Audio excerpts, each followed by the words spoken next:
Where we go? What's going on, guys? All right.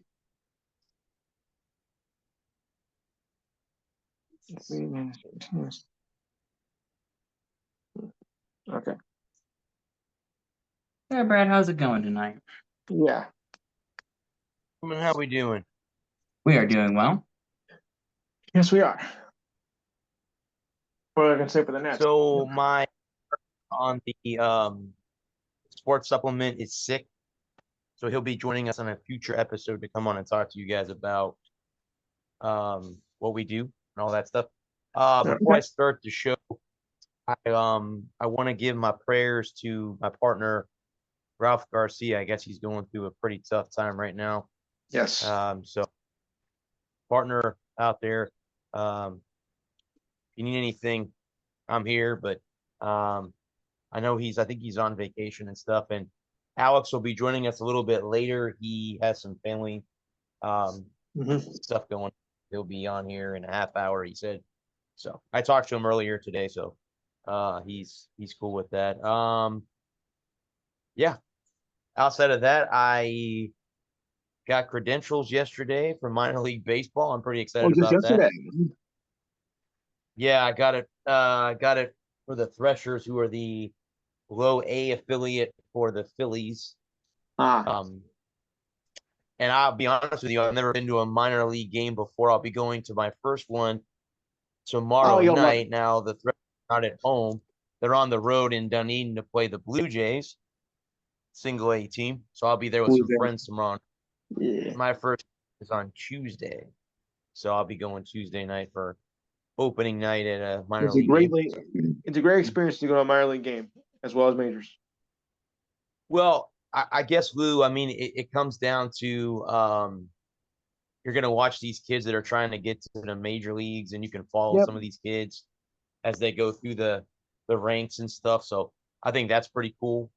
I'm looking forward to it. Yeah, I'm minor league looking baseball is fun.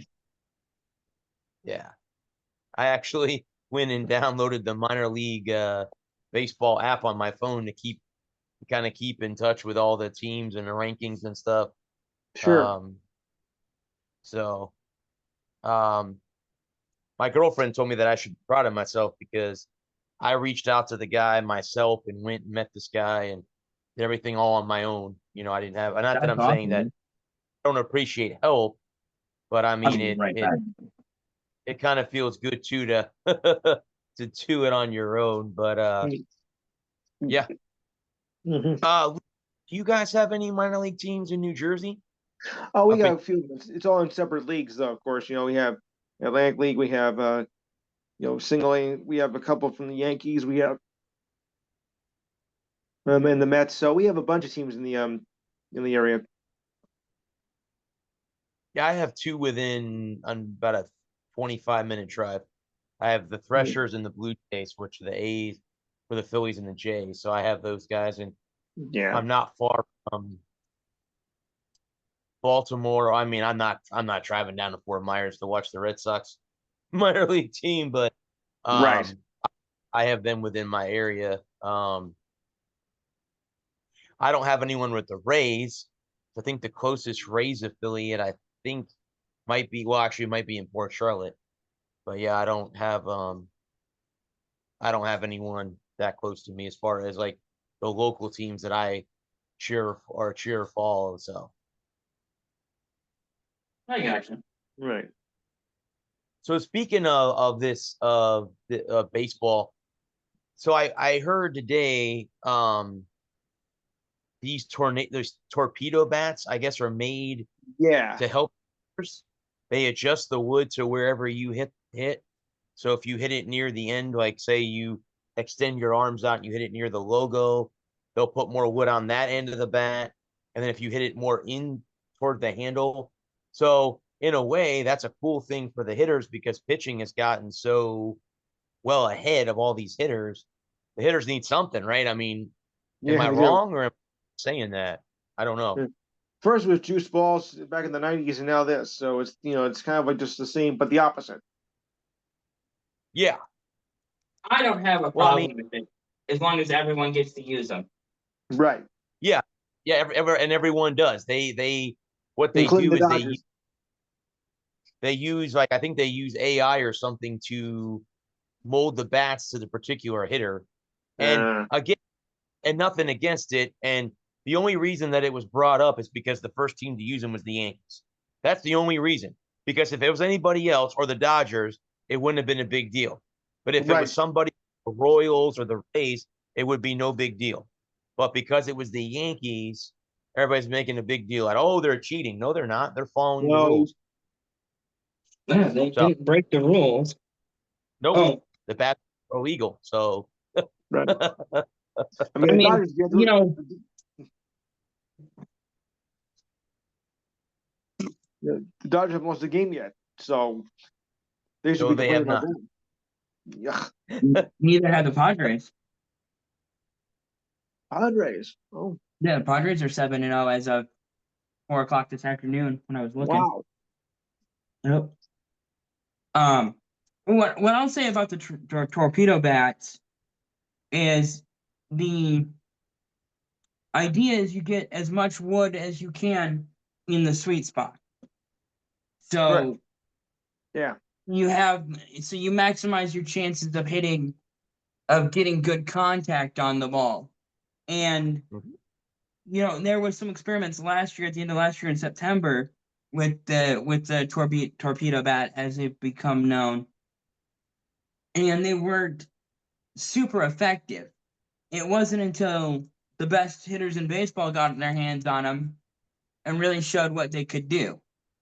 You have Aaron Judge and that Yankees lineup, which is always a monster lineup. Even when they're on a down year, they still have 5 or 6 of the best players in baseball. And so, and I think I agree with Brad, because if it wasn't, if it was the Twins or the Tigers or Cleveland or Cincinnati, if it was anybody but New York and LA, no one would care. It would be a nice story. It would be, well, look at the Twins figuring out a way to get one over on New York and LA.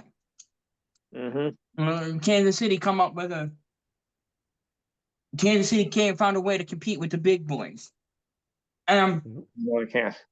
I think I honestly, if I was on the competition committee for MLB, I would say what I've been saying for 3 or 4 years now is make the sticky stuff legal.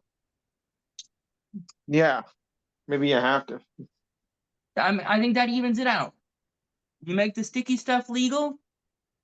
I think you give it to the first base ump. When you come out of the dugout, you are allowed to get 2 fingers. You go 2 fingers, wipe it on your wrist, that each at each half inning. No, I think the bats are to counteract. I mean, you look at a guy like Paul Skeens, the pitcher for the Pirates, who pitched yesterday's field against the Rays, and I was told by local media, I applied for credentials to the Rays. I'll be happy if I get some games. If I don't, it's no big deal. It's not going to be no love lost or anything like that. I mean, the city approved them to fix the roof for $22 million to fix the roof at Tropicana Field. It'll be ready. They're hopefully ready by next 2026. But I mean, I guess he has like a splitter or something that he throws at like 95 miles an hour and it dips. Well, I mean, you're taking all the hit. So MLB is happy about the torpedo bats because it's adding more offense. That's what they want. They don't want the perfect games anymore. They don't want no hitters anymore. They want home runs after home runs, and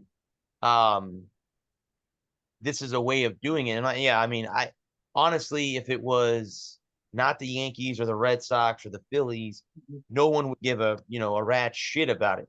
but because it's one of the big teams that has good hitters in their lineup, always has had good hitters in their lineup, that's why they're making a big deal out of it. And I until I did some research this afternoon, I was like, oh yeah, it seems a little fishy, but after you read up on what they're doing, it's not. Yeah. It's I'm not saying they're cheating. It's just as fair, and I hope that there will be more major league teams that take advantage of the situation. I mean, if you have your hitters, go and get tested and find out where they're where they need to put more wood on the bat, well, then do it. Make it easier on them. Make it easier on on the hitters. Make the game more fun for them too. Right. So.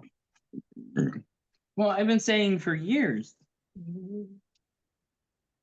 that the no-hitter and the perfect game are only fun if it's your team. Yes. Yeah.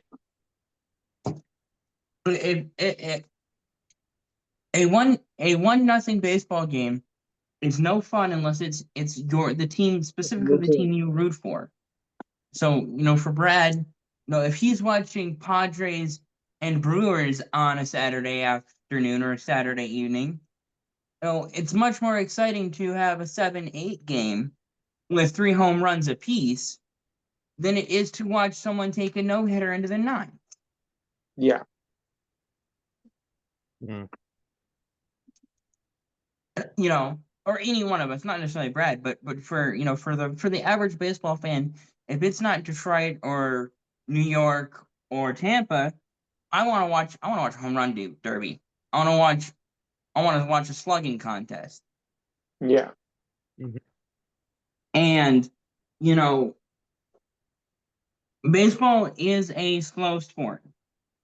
Baseball will never be fast, and it's a detriment to TV because the thing about TV is you have a 3-hour block that you have to schedule out every week or every weekday, especially during the baseball season. That coveted 7 to 10 slot. Where you have all your major programming is now eaten up by baseball. And if the game goes long, if it goes 10, 12, 15 innings, and you had to push all your programming back by 2.5 hours, even if it doesn't go long, you had 9-inning games that were going 4 hours, 4.5 hours. And you've had to push your programming blocks back by 2.5 hours because you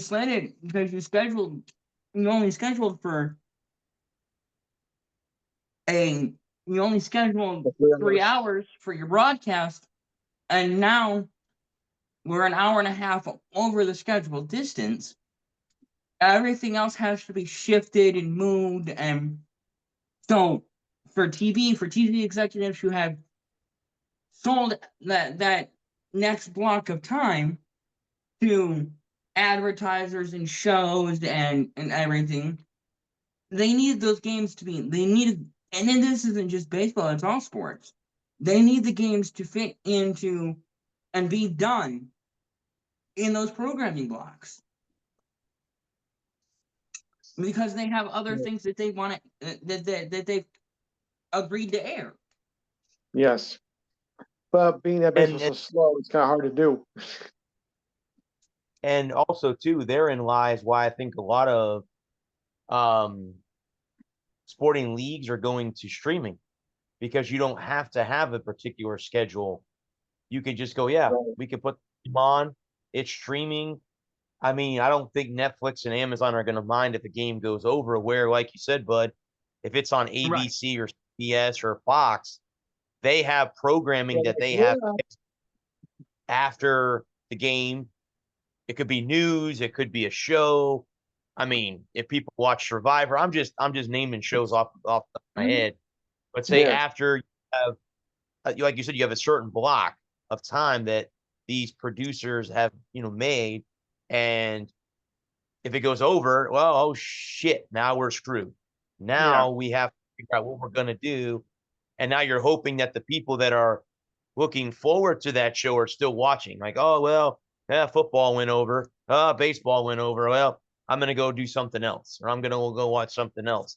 So you have to hope and pray sometimes that the viewers are still going to watch. And of course, the real people in TV that have watched shows like that know, hey, it could go. I mean, when I covered baseball games, it was always like, oh, they could last 2.5 to 3 hours. There were some games that lasted 3.5 hours or 4. They went into extra. I mean, it happens. So, prepare for that kind of stuff, and it happens. But yeah, I mean, I think that's one of the reasons why you're going to see a lot of these leagues go to streaming, because they're not going to have to worry. Because the Yankee game was, because I was watching the Yankee game was on Prime, because Prime has the exclusive rights to I think Wednesday night games for the season. So and they didn't have to worry about what was next and whatnot. So I think that's one reason why they're going to go almost streaming through the next 5 years or so. I mean, the NFL. I mean, Netflix is gonna want Christmas games every year. Well, it's gonna ruin Sundays in a couple of years, and by 2030, NFL might be gone from network television. Yeah, which is kind of sick when we think about it. Correct me if I'm wrong, Lou. There's 3 Christmas games this year. 2 of them are on Netflix, on Amazon, right? One's on Amazon, so I used to get to watch that game at least. Because it's on Christmas falls on a Thursday this year, so that's why you have the Amazon game, because they have rights to the Thursday night game. So, well, thankfully I have Amazon, so I can watch that game. Well, I have an app. It's called the Dofu streaming app. It's free, and you can watch MLB, NFL, NHL, I've tried and NBA. to download that, but I've had no luck. Now, the only problem with it is a lot of it is like YouTube. So what happens with YouTube? Ads. So there'll be ads in the middle of your games and stuff like that. So that's the only thing. Well, but I guess if you watch it on network TV, you're gonna have commercials too. So I guess that's TV timeouts and stuff like that. I know when I go to US football games, they have a guy in a red. Instead of wearing black and white, he wears red and white, and he's the one that signals TV timeouts. So he'll signal the TV timeouts, and then there'll be a clock that's like a 3-minute clock, and then once that clock is, and he fires back referee and goes, "Yep, we're back from the TV break. Go ahead and have the game." So yeah, it's interesting. Yeah, I don't know if the NFL will ever exclusively go to streaming only. I hope not. But I could see the weekday games all going to streaming. I could see the Monday night game being on ESPN Plus only, and then obviously Thursday night's already on Prime. Yeah. And then, but like you were saying, when you stream with a streaming service, if somebody,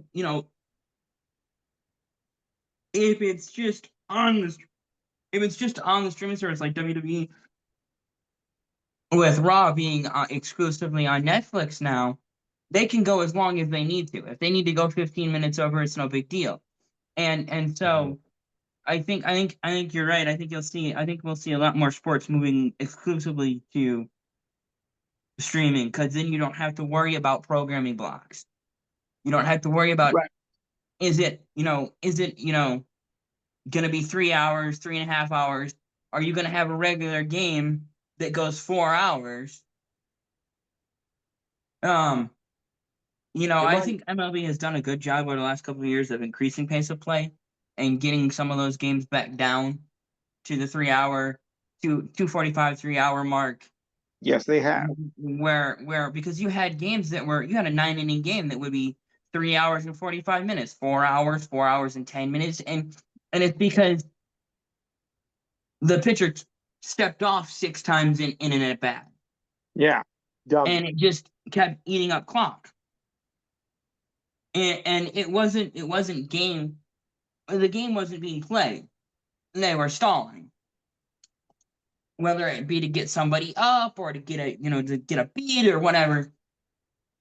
And TV hates that because, as a TV executive, if you're the programming director for the sports division of CBS, mm-hmm.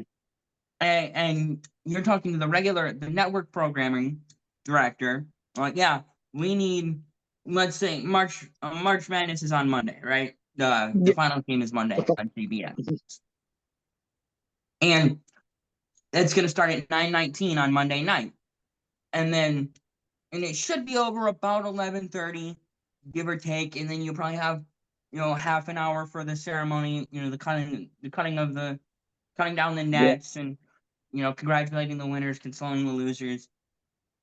So you think you're going to be out of there by 11:30, maybe 11:30. You bake in 5 extra minutes just in case just in case. So they say we're going to be going off the air at 11:35. So then you'll need something to follow that. You're gonna need something to come after that game, and then get back into and then reestablish your regular programming block probably around midnight, 1 a.m. And so, but if the game goes long, if there's an overtime period or 2 overtime periods, now you're looking at that, because you say, let's say they just blacked out till midnight, and say, we expect to go off the air at 11:35, be ready to go with something in that 25-minute window, an infomercial, late local news. Let's say late local news is going to start, and then we'll go into the late show and the late show and whatever, and then about 1 o'clock we'll go into our regularly scheduled overnight infomercials. But if the game goes to 12:15, now you're having to back up, getting back to regular programming even further, which means that anybody that bought ad space has to be compensated. They have to be given another time slot.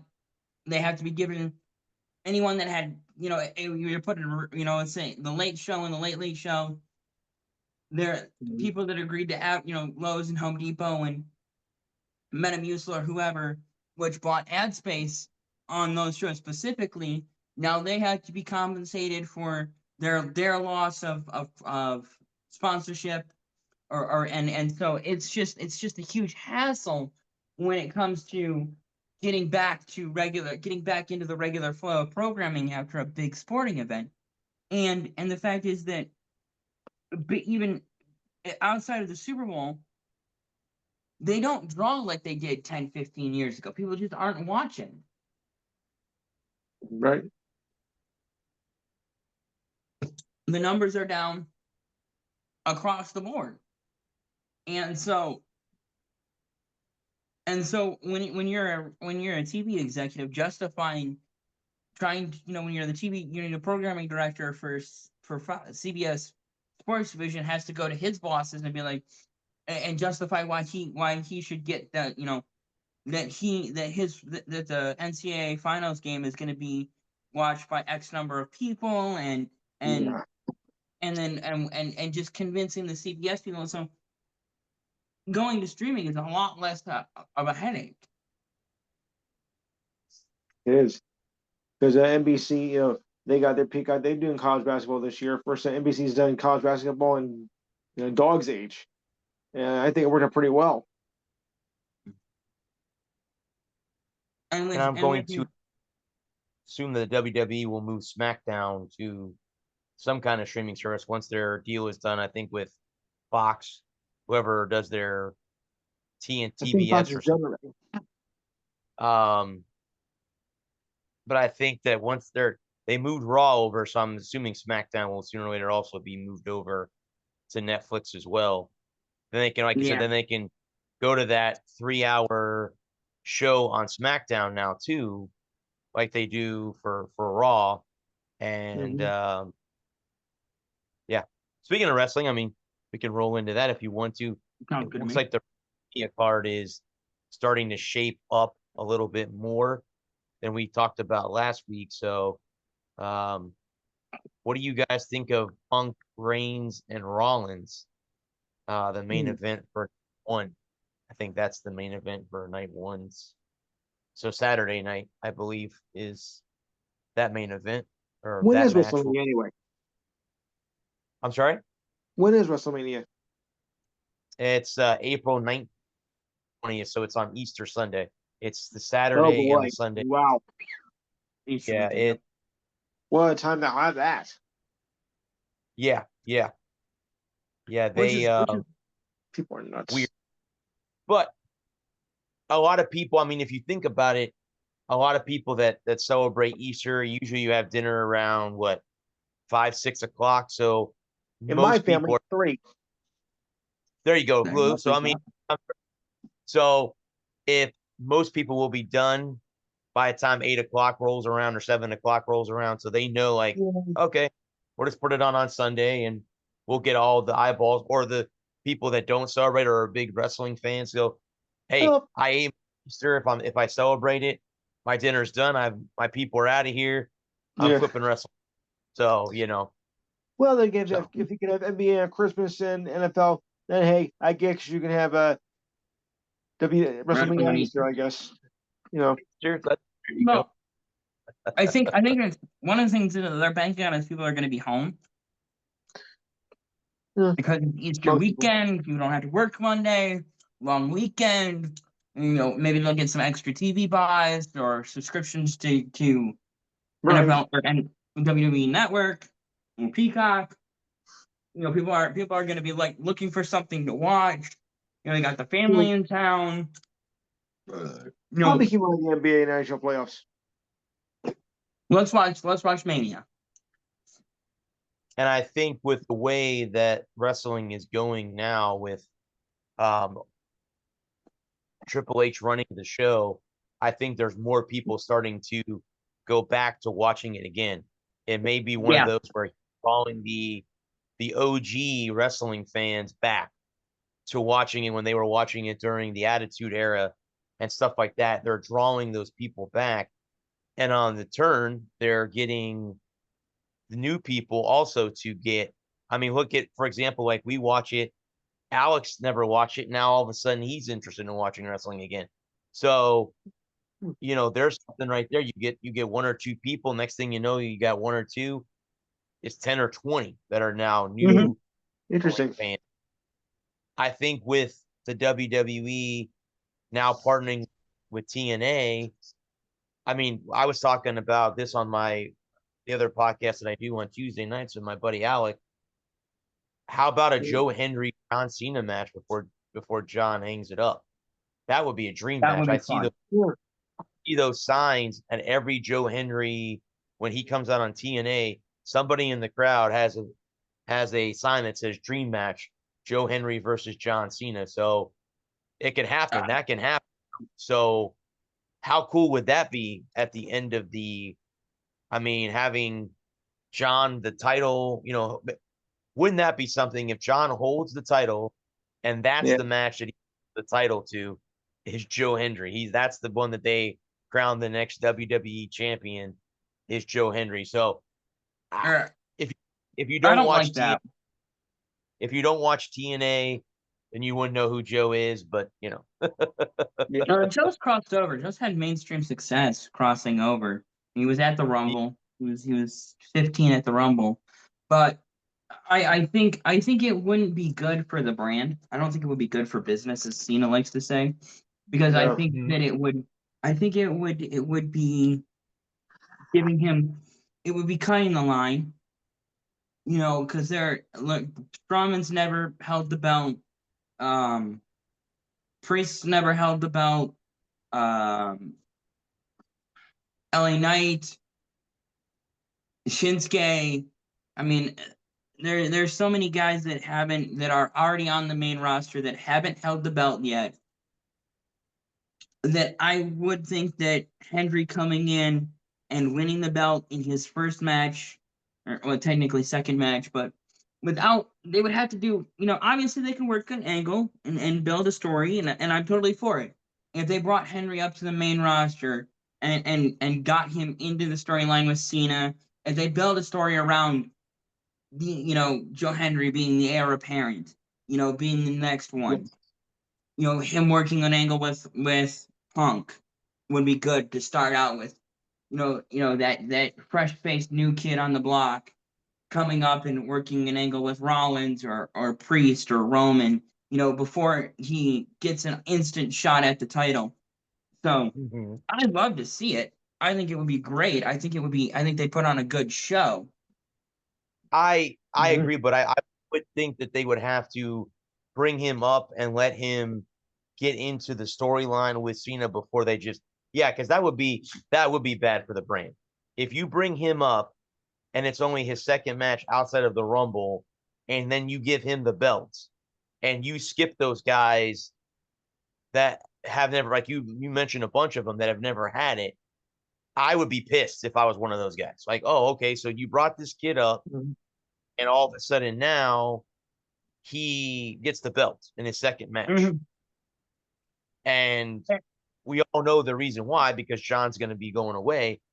But I would think that they'd work some kind of angle. They'd bring Joe up, let him work his way up to have a storyline with Cena. Maybe Cena's getting ready to, let's say it's November of this year. He's getting ready to, I'm going to hang it up. And that's when Joe goes, well, wait a minute, John, wait a second. I want a shot at the belts. And they do a storyline with each other. And then he wins it at the last pay-per-view of the year or whatever. Something like that I wouldn't mind seeing. And again, I don't know, because he's got, everything really going for him right now in TNA too. So until they bring him up, and I know Joe has been in NXT before too, so he's got experience in NXT as well. So you're right, but it wouldn't be right to just bring him up and go, okay, Joe, there's the belt. No, that would be that. That would be a Vince McMahon thing more than it would be a Triple H thing. That's just my opinion. That would be more of a Vince McMahon grab the eyes and the excitement of that, compared to Triple H, who I think likes to make the guys kind of work for, because I think he had to do it. Just saying. I was never a big fan of Triple H as a wrestler, but he had to work his way up the ladder too, like they all did. So, I think the biggest thing for Henry is coming up and working an angle to see if he can make it. Because if let's see him on the main roster. Let's see him work a handful of matches in front of the big crowd and on the big stage before we start throwing title shots around for him. I think he's got the talent. I think he's got the charisma and the spunk and the look. He definitely looks like he can hang with anybody. Yeah. But can he work that week in and week out grind? Well, and maintain that love of the fan base. Because if he comes up and he flops, and you've already got, if he comes up and you give him the belt and it just doesn't work, then you've killed his career as it was on the rise. Right. And protecting the business, at the end of the day, like we talked about last week, the week before last, I don't remember them. But with Cena, Cena knows he's going out. He knows that he's not going to be working anymore after this year, at least not as a main guy. Obviously he might do a spot match. They might start chanting one more match. As hated as he is right now, as over as a heel as he is right now, when he does hang it up and he walks away, he's gone for 6 months or a year, and he comes back in 2027, midway through 26 or beginning of 27, and he comes back and he's like, however they play out the storyline with him with his heel run, if he goes out a bad guy, or if he has some kind of redemption arc at the end where he gets back on the side of the fans, then you might be able to work a storyline with him. And but the big thing is protecting the brand, because if protecting Joe Hendry and the rest of the stars the rest of the guys on the roster, because if it doesn't go over well with fans, then you have to come back and you have to backpedal and pivot and try and find the right angle. Now Triple H is shown to be a tremendous talent with understanding what the fans want and giving the fans what they want and not missing opportunities. But, if it doesn't, his first big miss could tank everything that he's done. And all the goodwill that he's built over the last 3 years. If he brings up Joe Hendry and Joe Hendry just can't work the mic, can't work the ring, he gets in against the big, he gets up against the big crowd and it's too much pressure and he folds and everyone goes, well, that was fun while it lasted, and then they turn off. And WWE goes back down to 1.1 million viewers a week. That great big investment from Netflix looks really foolish. Yep. Yes.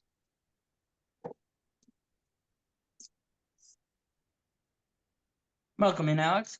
Can you hear us? Hey, what's going on, guys? Yeah, what's going on?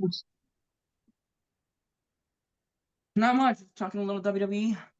Yeah. Little WWE, nice. Yeah, I've been watching more highlights. I didn't catch any specific events or nights of wrestling, but I got the bug, man. You guys lured me in. I mean, and like we've been saying for the past 4 or 5 weeks in a row, because it's newsworthy. We're all talking about important stuff. The sports definitely come back alive, and it's good that it's back. It's good for the world of sports when wrestling's good. So yes, I'm loving it. I just gotta really jump into it more and catch what's the next biggest event coming up? Just Monday night, typically Monday night. WrestleMania. That's the biggest pay-per-view of the year for WWE. Cool. 2 nights, the 19th and the 20th of this month. Nice. Yeah, I mean, with the way they're catching fire and with the momentum they have, I'd expect it to be an awesome, well-run event that'll be just a home run. So, I mean, they're hitting all the right notes right now. Why are they going to stop? Tuesday was the 1st. Monday was the 31st. So there's 2 more Raws until Mania, right? Yeah.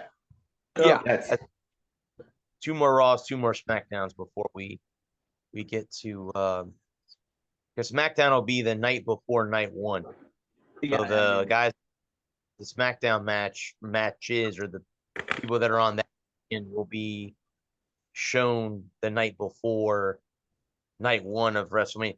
See, WrestleMania used to be one night. Correct me if I'm wrong. Wasn't like a 5-hour pay-per-view, and they started at 7 o'clock to 5 hours. Yeah. It went to midnight. Now they split it up into 2 nights.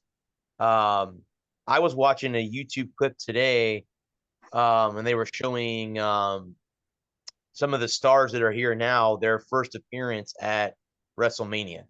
It was kind of cool to watch, a young Cody Rhodes in the locker room as Randy Orton was getting ready to face Triple H, and seeing Becky Lynch and seeing Bianca Belair during the COVID WrestleMania, where it was just the athletes and if you guys go back and watch that WrestleMania, you can actually hear the wrestlers talk to each other because there's no audience.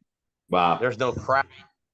You can hear them go, stop hitting me, or you're choking me, or the referee goes, get him out of the corner, because there's no fake noise that's keeping that down. So that's the interesting part about those matches that year during the COVID year was oh, we can hear you. We can hear everything that's being in the ring and stuff. So yeah, but yeah, I mean, I think it's taking a turn for the better. I think that's just how I look at it. I think it's again, more people are back in. Yeah. And people are watching. And that's obviously what you want if you're any kind of sports agency, have the eyeballs continue to watch, and you want to gain new ones. So yeah. You're talking about the COVID mania with where you could hear the ring performers, and some guys like to script the whole thing where they know, okay, I'm doing this spot, and which is going to lead to this spot, which is going to lead to that spot, and they have the whole match pre-planned, and they know that, okay, we're gonna work this spot. You're gonna hit me with this, and then you're gonna hit me with that, and then you're gonna go get a chair, and we're gonna hit me. We're gonna do a chair spot, and then we're gonna do a table spot, and then I'm gonna hit you with a clothesline, and then we're gonna do a rest, and we're gonna go into a wrestling hold. Then you're gonna do, then you're gonna put me in submission, and I'm gonna rope break, and then other guys like to just have a bone, like, okay, we're gonna come out, we're gonna open with this spot, and we're closing with this spot, and then in between we'll make it up as we go along. We're just gonna kind of work it and see how we're feeling in a given night, and that's the one fun thing about it is, like, winners and losers are scripted. That's yes. Whenever you say, when I say it's scripted, I mean the winners and losers are pre-planned. Mm-hmm. Like, and the fact is that you're not supposed to actually hit each other. Like, it's stage fighting. It's theater. It's theater, and when you have the two big guys running at each other full speed, you get Braun Strowman and Bronson. Is it Bronson Reed? Braun Breaker. Braun Breaker. Yeah, Braun Strowman, Braun Breaker. Two big guys in there. Yeah, it's gonna hurt. I would never say that it's not gonna hurt, but the fact is that you pull your punches, you pull your kicks, you slap your thigh to make it sound realer. There are camera tricks and mic tricks that they do from Gorilla, which is the position just behind the curtain, and so, like, the injuries are real, or can be real. Sometimes they're real. Sometimes it's he has a movie to go make, where he wants to take time off to be a dad or a mom, or they just want to, they've been on the road for the last 2.5 years, week in, week out, and they want to go on vacation for a month, get away from everything, so they get hurt, and then other guys get really hurt. Like Randy Orton, all the time. Well, yeah, no, you nailed it, Adam. I mean, it's one thing, like, the athleticism and the size is inevitable. Injuries, I don't care, like you said, if you're kind of doing it, but everyone kind of wink, everyone kind of quietly knows it's not an actual like. But the biggest injuries, like, you guys know better than me, but I've seen plenty of them in just watching wrestling occasionally. It's got to be like turnbuckle, and then just some of the dynamics, some of the body movements when those guys are 240 pounds, when they, like, what do you think is the most common injury? Wouldn't it be like almost a knee or like a neck area? Because either way, they're making like violent collisions. Even though it's fake, it's very violent. It has to be. It's the collisions are just, that's huge injury risk just automatically. What would it be like? Like, what would be the most common neck? When it's like Adam said, when it's the real thing, when it's an actual injury. Would it be like neck or back? Neck, back, and then you have a ligament damage. Because some of those moves, man, I mean, that's straight out of NFL. I mean, hockey style. Some of those moves, you're going, how the heck is that guy still walking around? And then they're taking, if they're getting treated for it and they want to be able to suit up next day, like, those guys, their bodies are taking a beating. I commend them, and they tore. I've said it before. I just commend them. Like, I don't care if anyone calls it fake, dude. Those are some real-time collisions with real-time big boys. Those are some real injuries.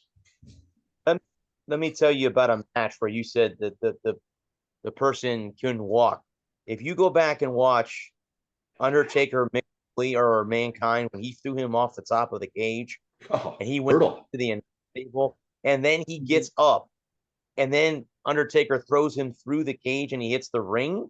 Yeah. How Mick Foley to walk is unreal. So watch you want to see what injuries really are in wrestling, that match.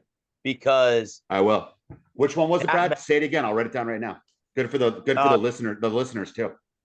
it was, I forget what Hell pay in per a Cell, view it was. 1998. 98 Hell in a- Undertaker. 98. Undertaker, Mankind. Cool, Mankind. cool. I'll check it out tonight. Yeah. Text me when you see it, because I watched it the whole match the other day. How Mick Foley was able to get up and walk is beyond me. Beyond Wow. me. Do you remember? He took the first bump off the top of the cage. Then he took the bump through the cage, and didn't he take a thumbtack bump in that match too? Yeah, I thought so. So and I'm not going to try to give it away for Alex, but he got on top of the cage to start the match. He climbed the cage to be on top. He was waiting for Undertaker on the top. When I'm not going to give any of it away, but he took a thumbtack bump too at the end of the match. Yeah. So dude, you guys, we can sit here and describe it all day long. I'll see it. We could Plus, spoil everything. Plus, you should. Yeah. Plus, you shouldn't have to explain it. I'll show to me. To go. I've probably seen it a dozen times over the last 30 years, and every time I see it. Well, my midnight viewing is all set for tonight. There you go. Cool. I didn't want to take too much time just asking about that. I'll save it on the side and I'll watch it myself. I can't wait to watch it. I wish that we could put it up here and watch the whole match together, but we'll get copyright strike by the WWE if I do that. Yeah, we don't want that. So we might be able to watch it together if you want, but we have to stop it every 10 or 15 seconds and add our own commentary in. That's how you get around the copyright ID, is because you can't play more than 30 seconds of a clip without stopping and adding commentary. I found that out the other day. Okay. So there's a loophole. There's a little bit of a. It's whatever. It is what it is. It's a gray area. There's some wiggle room in there. If you wanted to experiment, obviously it's a 30-minute clip, and I don't know if you'd want to spend a whole, because if we are stopping and starting, it's probably going to be a full 2-hour show. We might think about doing that WrestleMania week. We could talk about that. Or even like an already created a highlight package, 5 minutes of just the biggest hits and injury type moves, and then we can dissect that. Oh yeah, we could do that. Something like that. That's already kind of pre-wrapped for us to enjoy. I was going to ask, you guys want to do you want to go through a so the Thursday of WrestleMania, which I think is 2 weeks from now, we have a week in between. That Thursday, if you guys want to, we can. I'll let you guys pick. Go and watch. Give me your top 5 favorite matches or WrestleManias in general. Doesn't have to be matches. Whatever your WrestleManias are.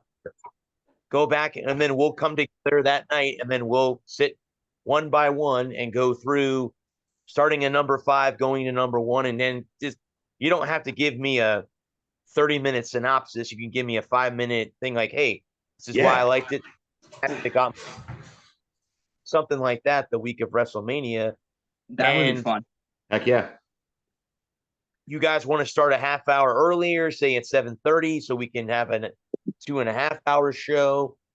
If you guys are able to, we can do that to extra half hour into that. And then you're looking at, let's see, break that down, 60, 20, 150 minutes. So you kind of divide that evenly. You're looking at 30 minutes each. So that's not too bad. Yeah, no, that's not bad. If you're talking, you get about 6 minutes or so to explain. But if you guys want to do that, we'll set it up that way and fine. And we might end up having the same. Some of us might end up having the same WrestleManias for completely different reasons, or the same reasons on why we thought this was the best WrestleMania of all. And you can go back to WrestleMania 1. It doesn't have to be the latest one. It can be the OG WrestleManias, like the Hogans and the Andre the Giants and stuff like that. You can go back. I watched the match today between Hogan and the Ultimate Warrior, the title versus title one at, I think that was 6. WrestleMania 6, I think, was that one, the title versus title. And what I liked about the Ultimate Warrior was he always ran to the ring. He never walked. He always ran full sprint right from the tunnel all the to the ring. So yeah, I mean, we can go back. I mean, you can talk about Undertaker's streak. So it ended by Brock Lesnar. I mean, yeah. So I mean, we'll do that. We'll do that that week. I'll have to look, but I already have my top two. I already know offhand without even having to think about it. And my number one, and I'll go into a little more detail, but in a couple weeks. But my number one is WrestleMania 3. Yeah, I think it's the most important WrestleMania. It was the at the time the largest indoor sporting event. 90,000 people packed into the Pontiac Silverdome. It's the first time anyone slammed Andre. That's for me. Like WrestleManias 1 and 2 kind of suck. They were kind of pretty. WrestleMania 1 was awful. WrestleMania 1 was not a good show. No, first of all, what to expect. So and WrestleMania 2 wasn't that great either, but WrestleMania 3 was the one that really solidified doing it, because WrestleMania 1 was the first like pay-per-view event, and it was the first one where they had converging storylines coming to a head at a pay-per-view event, and it really set, it really changed the landscape. WrestleMania 3 is a lot like Super Bowl 3. And Super Bowl 3 was super important, but I've always contended that Super Bowl 4 was more important than Super Bowl 3.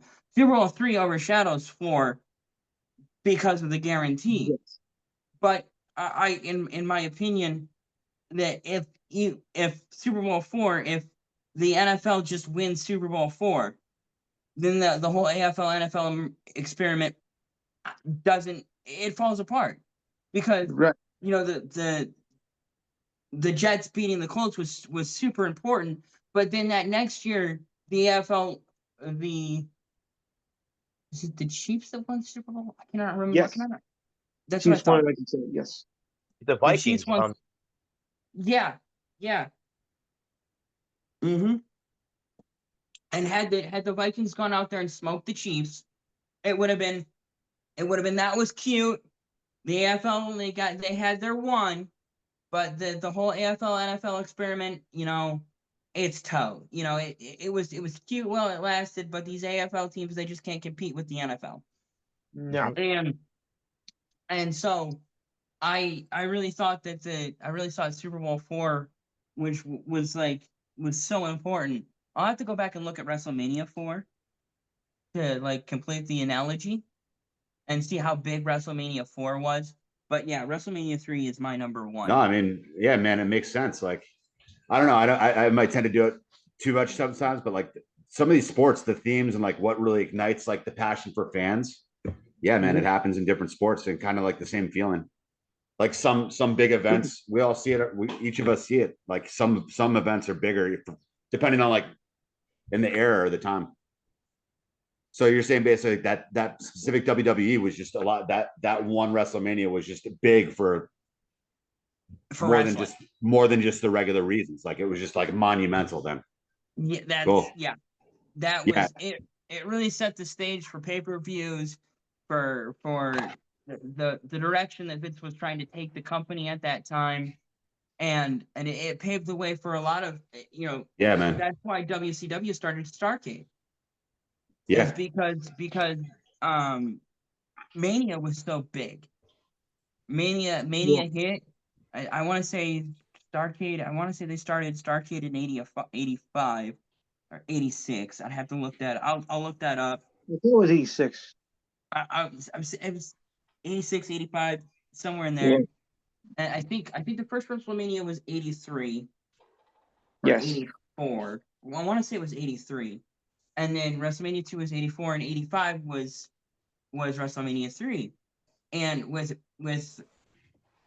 WrestleMania doing so well, getting so many buys, and then the event itself being so good, going off so well, it really paved the way for pay-per-view sports. That's why boxing ended up on pay-per-view. It was, it really changed history in terms of pay-per-view sports, people wanting, buying individual events, I know you're talking, but you're muted. Yeah, Oh.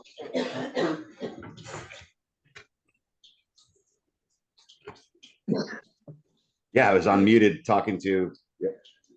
Oh. Yeah. Fair enough. But right. I think that WrestleMania is what set it into what it is now, because of what it is now. Now, I'm not saying between and the one that's going to be happening in a couple of weeks. There's been duds. There's been duds in between. Not a lot of them. There's not been between three. But I watching that Vince McMahon thing on Netflix. Watching, I think it's like 6 episodes long. Learning that Andre was the one who wanted Hogan to slam him. He asked Hulk hey, I want you to slam me. And when you slam me, you hit your leg drop, and that's what you do. Because at that point, I don't even know if Andre had Andre was always a face until that particular pay-per-view. That's when they flipped Andre to be a heel. What was Andre's run, guys? What was it, like 10 years? 12 years? Did he make it like a decade? The Giants. That's one of my favorites of all time. 10 years? About 10 years, yes. Yeah. He didn't he had a drink. He had a drink. And imagine that. Yeah, and is what cost him his career. But and I think that's completely understandable. So yeah. He grew up in France. He was French. And he was bullied his whole life for being so big. Mm-hmm. And so he drank to compensate for it. Basically, he felt, that's why he started drinking, was to to numb the pain of being bullied. Yeah. And then when he started wrestling, he got famous for wrestling. Well, people knew him as a drinker, so he drank. As a drinker. And think about with his size. I mean, that's crazy. Sorry, I'd go for it, man. Well, there's the legend that he drank 187 beers in one night. Yeah, that goes without saying. That's pretty crazy. And the guy just lit a cigar and just walked out and got a cab and just probably went to the library for a little. He was just a total, I don't know. He was like supernatural, that guy. And you guys have seen him on TV. Hilarious character with not only Princess Bride, but if you see him on like Letterman or Leno back in the day, yes. Hilarious, smart, and funny as can be. What a great legendary sports athlete, sports figure. I think it was Ted DiBiase Jr. talking about growing up in the 80s, with his dad, with Ted DiBiase, and he was talking about growing up with Andre, and when he was a little kid, Andre would grab him by the top of his head, palm him like a basketball, and lift him up. That's how big and strong he was. His hands, he had dinner plates for hands. He could palm a human head, a human child, and just lift him up. And Ted thought it was the greatest thing ever. I'm pretty sure it was Ted DiBiase. Yeah. Have you seen the thing where he literally puts his hand over Bob Uecker's face? Have you seen that interview? I love Uecker. Stage interview, and Andre completely covered Bob Uecker's face. You can see Andre's got his hand over the top of, but it's amazing. Like Adam said, he was bullied as a kid in France because again he was such a big. He got into wrestling, and that's when, like he said, he drank to numb the pain. That was the way that they dealt with it back in those days. They didn't. Yes. Sure. We have if mental health is more of a prominent thing, we can go get help. Back in those days, they didn't have. I mean, I'm sure that the WWE has therapists on staff to help these guys or women that are there. back in that day, Andre didn't have that. Andre drank because that was what he did. That was what was common for his time. He drink to numb the pain, get drunk, and wake up the next day and go back to the ring again. And yeah, it's a big party environment. They're on the road. They're untouchable. I mean, Ric Flair. There's a million stories online. The hotel rooms. There's people waiting for them when they arrive, and the bar's open all night, and everyone's having fun. That was a different generation. But like you said, it was it was less regulated. People really didn't look twice at it. That's unfortunate. That was back when there was lax laws on even like drinking and drive, which is just terrible. It was just such a different era, a much more unhealthy era. It seems like now it's fast food's the thing, but not to get off track. But yeah, I mean, Andre was just like Adam said. I mean, that amount of alcohol, or he'd eat like, I saw another thing where he ate like something like 12 or 15 steaks at a dinner, like just superhuman. And the guy wouldn't even probably be like full. He just would probably hang out and go to bed an hour later. I don't know. I don't know every Andre story off the top of my head. Are there books on him? There's got to be a couple good books about him. I think there is. I'm sure there's a dozen. There's got to be a character like that. There's got to be several books about. One thing that he also realized, I think I remember reading or hearing about, is that he realized he was funny, and people don't pick on you if you're funny. If you can make them laugh. So he enjoyed being a clown. He enjoyed being a goofball. Yeah. He was funny. He was fun to be around, and people liked being around him. And so they'd buy him beer, they'd buy him steaks. As long as he was being silly. Life of the party. As long as he was being a goofball, people liked being around him. And so he became the friendly giant. He was a giant Teddy, lovable. He'd be a heel in the ring. Monday night or whatever, he'd come out and he'd work and he'd be the bad guy or the good guy or whatever they needed for the storyline. And then he'd go back in the locker room and he'd be cutting up with everybody, making everybody laugh. He was great to be around. He was a huge person. Talk about larger than life, both literally and figuratively. There's a couple guys like that or female athletes, but there's a couple people in each sport that are like, I don't care if it's tomorrow or in 65 years, they're still going to be like larger than life, like certain Jordan, Kobe. We don't have to get into that, Gretzky, but like Andre the Giant is one of those few people in the world of all time. Yeah, there might be 20 or 30 or 40 of them. If you went like sport by sport, but I like what you said, Adam. Like that really separates it too, because you're going to remember. Like he was just he wasn't just like a stone cold killer who wouldn't make people laugh. So he's more relatable to kids. He makes older people that are going through stuff laugh again. So he's like extra popular, extra easy to remember. So like he's like a larger, like almost like a Babe Ruth. He's like almost just like a mythical figure almost. Yeah. Because the way I see it, it's like he's so like different than everyone else, because it might be 100 years till you find someone else like him. You know what I mean? He's just like so rare. Yeah. He's not just a dominant Babe Ruth hitter. He's also hilarious off the baseball field. So Andre was like that. He was like a movie character who was darn good at wrestling. It was pretty cool. Like a comedian who was a great wrestler.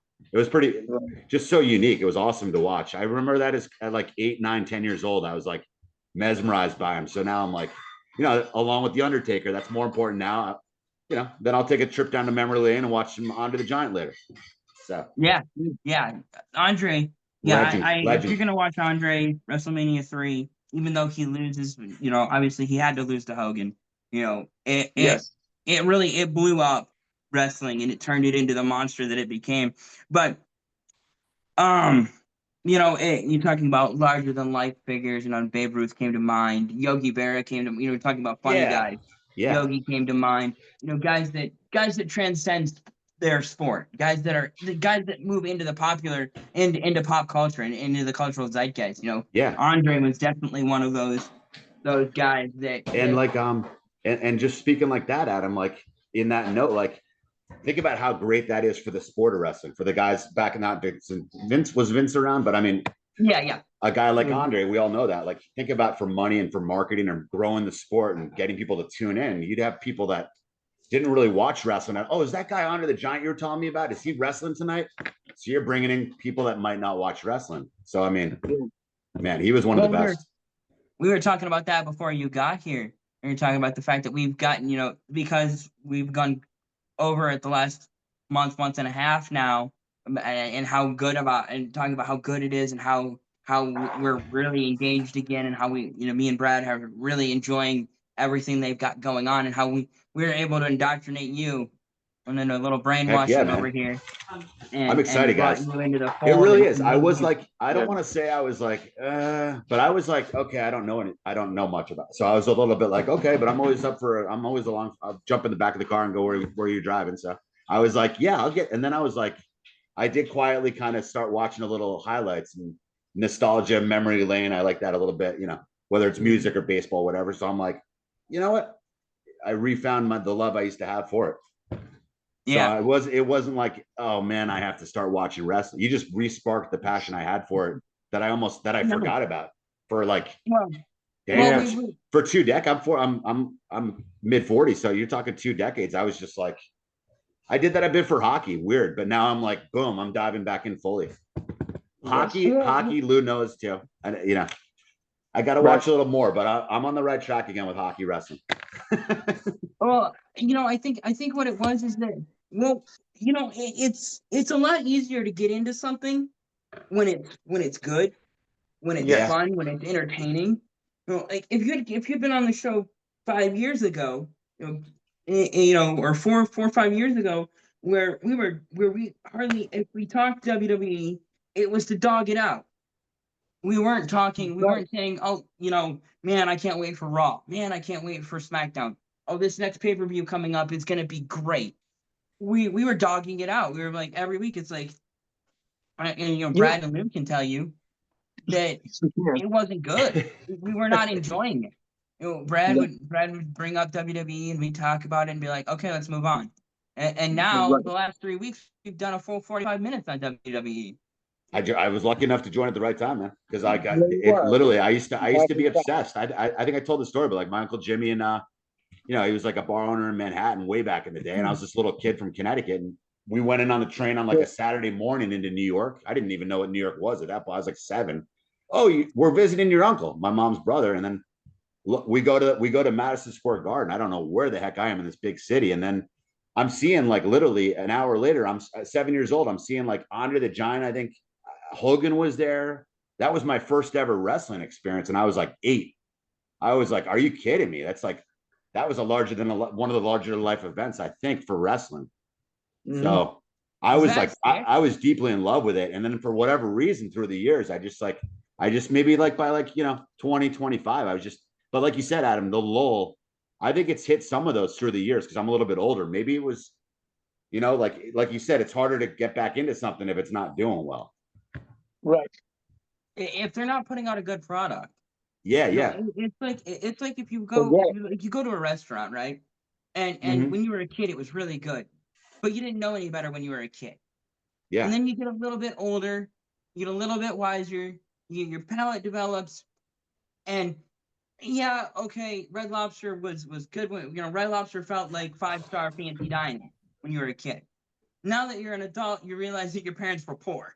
They couldn't afford. They couldn't afford a good. That's life. Yeah, you learn stuff and you're like, oh man, it's like learning in reverse. So now you go to Red. Now you're like, let's go somewhere. Where do we want to go? Let's go to Red Lobster. You go to Red Lobster, like once or twice a year, as something special with the family, and it's not really good. It's okay, and then some Red Lobsters are horrible. And you're like, man, that was terrible. And then, you hear your friends talk about Red Lobster being really good again. Like, man, this Red Lobster I went to in this city, they're on it. They've got it figured out. And you start going to you're like, you know what? I'm gonna go check out this Red Lobster. And then you find out, yeah, it is really good. They've really turned a corner for the better. They got new management. They've got they got some new chefs. They got a new menu. Yeah. And they brought in some really talented people. And man, it's banging. And then, and then you go and it's what's great about it is the fact that me and Brad have been going back and forth, about the WWE and how good it has been. And then you look at the other, like when we talk basketball, when we talk basketball here, and we're all like, man, this product isn't really that good. Man, I wish that the product was better. What could they do to be it's better? weird. And that, Adam, you're right. And then it's strange because like then when that was my first like exposure to sport. Really, I was a kid. I was like dreamland, seeing Hulk Hogan and just blown away. Honor the Giant. It was like a dream. I was obsessed. And then, like you said, it kind of had some tougher years. And then NBA when maybe in that era was huge. So I'm still like, it's so random. I'm like still a massive NBA guy, even though it's not really. But so it's like an opposite side of the spectrum. But it's not a good product. So it's almost like I don't have the love for it to watch it. I think wrestling would be better for me these days because it's just not. I'm watching basketball that just I hate saying, oh, you get off my lawn, and it was much better back in the 8. But like, but in basketball case, guys, I mean, it just we can watch all the highlights. But I remember that's when I was really watching a lot of games, and I mean the basketball was just it was just like smarter and just better D and just better overall team basketball, but we don't have to suddenly get into that. But it's just it's interesting, like different eras, all these different sports. It seems like they take on like a new identity every several years. There's different highs and different lows of all these different sports we talk about. Yeah, no, I was just trying. I was just making using it as an analogy of the fact that as you're as the NBA has kind of fallen off over the last couple of years. It is. So. I hate to say it. It is. It's not as good. No, probably. And so for the WWE to come back the way that it has, and the fact that we talk about it and we're super positive on it and we're super excited about it. Yeah. Whereas when we talk basketball, we're both kind of we're all kind of like. It's not. There's no thrill, and I think we've rehashed it. Do you guys want to even go, or let's stay where you guys want to stay? But I'll do whatever. Like, we're sticking on wrestling for now, right? If you wanna talk basketball, because I could quickly. I mean, I could quickly give my little like maybe a 30-second. I just think it's really just and each of you guys have brought up points, and I feel the same way. And then it's just I've seen it all real time for like a decade now because I watch a lot more games than I probably should. I'm almost wasting my time now. I'm realizing I'm going over to wrestling more. But from what I've been seeing a lot, every game I watch, it's just too much offense.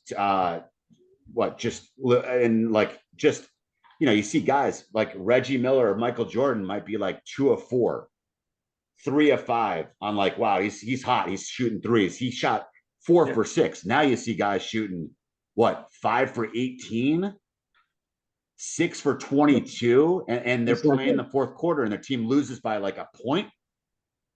Yeah. So that's like not smart basketball. Maybe the coach doesn't want to pull the guy who's taking terrible shots because the guy is going to yell at the coach. It's like there's a disconnect, I think, on like play style. It's too much offense because darn right, like there were some great athletes back there. There were enough guys to cover a LeBron or a Kobe. There just weren't dozens of those guys. You know what I mean? But the other thing of the guys back then, they all played like the Pistons are playing right now. They all played as hard as the Thunder. They all played like consistently hard. They were like rebounding, playing defense. Even the scorers, literally probably every game you would tune into, you could watch a random Milwaukee Bucks versus the Timberwolves and be like, wow, this is aggressive. It was almost like it felt like playoff hockey. And then we're not even touching like the then you had the rivalries. We don't want to waste too much time on that. But like then, like you said, you really had wrestling, really like movie, like drama, energy. These teams really couldn't stand each other. The fans, there was a bunch of rivalries in the league that were kind of like smaller versions of Boston, New York, in baseball. So you had a lot more games like going on this week, even though it's not playoffs.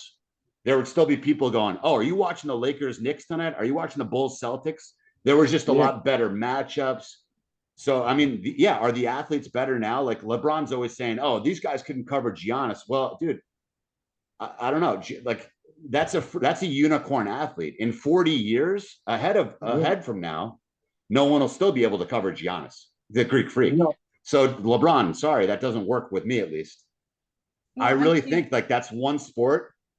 The gap isn't that big. They were awesome athletes back then. There's just a lot more of those athletes in the league now. Yeah, that's with true. a lot less defenders and a lot less guys that play smart and share the ball. And then Adam, I think you nailed it a couple of weeks ago. Lastly, but so important that ties into wrestling. You don't have the larger than life Babe Ruth or Andre the Giant. You don't even have an MJ or a Kobe. LeBron's really old. He complains all the time. He talks trash about older players. So people don't want to really idolize him anymore. They're just missing the reason to tune in. It's not much watch TV like it used to be, and like wrestling is now. Right. Well, it used to be so exciting, man. Any game I'd be like, wow, and that was growing up, so I was hooked on it. Now I'm like, take me back to the wrestling ring. Well, I think the thing that changed there's we talked about this in the past is the fact that 25 years ago now, people complained that there was too much defensive basketball. Basketball was boring, it was slow. You have how many games were 80, 81, 79? 82, yeah. And people wanted scoring. People wanted scoring. We want scoring. We want scoring. That was the thing, and I don't know if you guys saw it. I don't know, maybe one person like saw it on Facebook. It's all good, but I just wanted to bring it up because it's nailing exactly what you said, Ad. There were remember Lou, like the old West Coast teams. So like the Lakers the Lakers with Showtime, Nuggets, and the Warriors back when they had like Tim Hardaway and Chris Mullin from St. John's. So Adam, there were still a few teams like that, but you're totally right. For the most part, it was absolutely defensive. You're totally right. So yeah, now it's like any team can run but they just don't want to play D. That's what annoys me. It's like it's more effort really. Because if you're a better athlete, I mean, I say all the time, it's a lot of footwork, just staying with someone, just being a pest, being a prick. You get in someone's face and you take it personally. If they don't score on you, that's great defense. So what have you been? It's just effort. You're like, I just feel like the guys just don't really care about defense. So if you're if you score 2 points and then you're lazy on D and you give up 2, it kind of makes it 0-0, right? You're giving the ball back. You're giving the score right back to them. So play D. So and that's why I was riding Luka. But whatever. I love Luka now. It's like because he's playing a little bit more D. Yeah. He's kind of reborn in LA. Luka had the potential to play D all along. That's why I was kind of smack him, going, wake up, play some D. Well, I think the biggest problem with basketball is the fact that I think that the biggest difference between then and now is the defensive rules. In the 80s and 90s, defense was a lot easier to play. You could hand check a guy. Right. You could ride a guy all the way to the rim. You could reach in. They didn't call as many reach-in fouls. They didn't call as many blocking fouls. They didn't call pick and roll fouls. And and if you look at the statistics, the statistics really ruined sports, because if you're from 12 to 18, if you shoot 43%, you're better off shooting a 3 at 41%. You have it's a marginally lower percentage for one more point. There's no post game now. They come out of a timeout and they're just hunting 3-pointers. They've abandoned what used to work. The good teams still do both of them too. But a lot of bad teams are just chucking bad threes. It's just it's ugly basketball. Yeah, I you know what I mean? Because it's tough to describe, even, guys. I'm sorry, Ad. It's like because it's like you see like incredible threes and amazing slam dunks, but on highlights. But then if you sit down and actually watch for a quarter, you're just like, this is sloppy basketball. If you really watch but again, now there are some rugged teams that are playing the right way and they're doing great. They're playing great ball, like the Pistons. So like there are some good stories now. They just need more of them, and there's more of the league playing the right way. The Thunder are a good story, but they don't have they don't have an Andre the Giant, and they don't even have a Kobe. They need to give us a reason to tune back in. If you're the two best shots in basketball are from 2 to 4 feet and then from beyond the arc. And if you can consistently hit those shots, you're gonna win, 70-80% of your games. And and the fact that the defensive rules have been tightened up so much, where you have 25 or 30 fouls on both teams a night. Oh, it's terrible.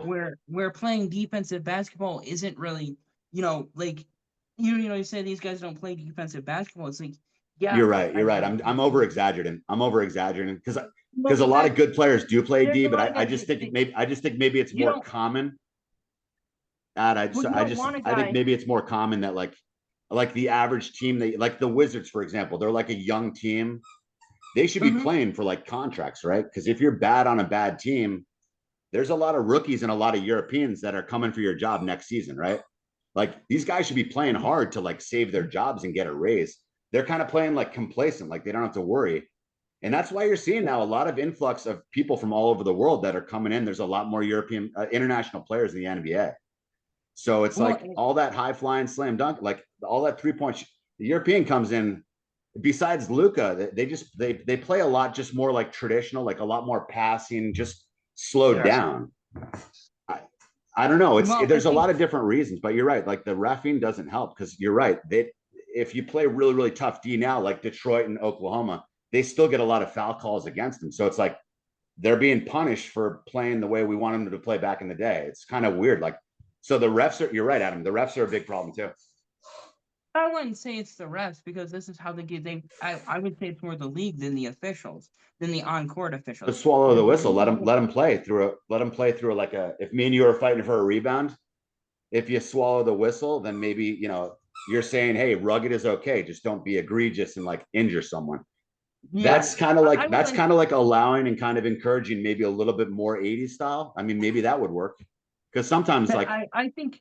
Sometimes, like you said, like sometimes like James Harden, like you said, I will get like a little like brush, and it's an automatic foul, and it's like we know he's faking it. It's so annoying. Well, I can't stand the off the ball fouls. Oh, where you got a guy turning the corner, and short of like there's some things that I think should be called, and things that more I would rather see more let go and just let the game play. Well, let the players play, and let the players have the impact on the game. Watching basketball is hard for me because it's like every time you turn around, there's a whistle. Yeah. I'm like this. I just want flow. That's the other thing.